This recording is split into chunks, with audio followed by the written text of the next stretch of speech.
There is an alternative way to derive this working equation a squared plus a minus 2 equals 0 aside from the middle term relationship of a perfect square trinomial. The other way is by application of the discriminant of a perfect square trinomial. The discriminant is the expression under the square root symbol of the quadratic formula, or the radicand of the quadratic formula. So discriminant is equal to b squared minus 4ac.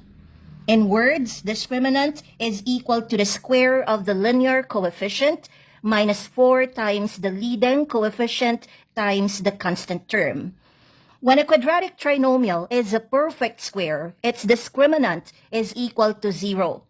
So let's obtain the discriminant of this quadratic trinomial and set it to be equal to 0.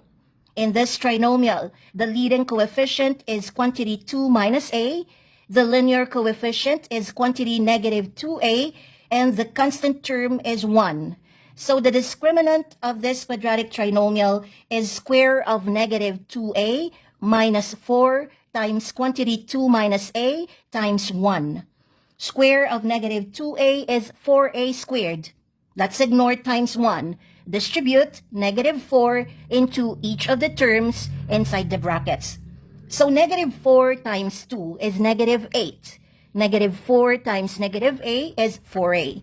Then rearrange the terms in descending powers of a. We get this quadratic equation. 4a squared plus 4a minus 8 equals 0. Then reduce this equation by the greatest common factor of the terms, which is 4. 4a squared divided by 4 is a squared. 4a divided by 4 is a. Negative 8 divided by 4 is negative 2. 0 divided by 4 is 0. So the reduced equation is a squared plus a minus 2 equals 0, which is the same as the working equation we've derived using the first method.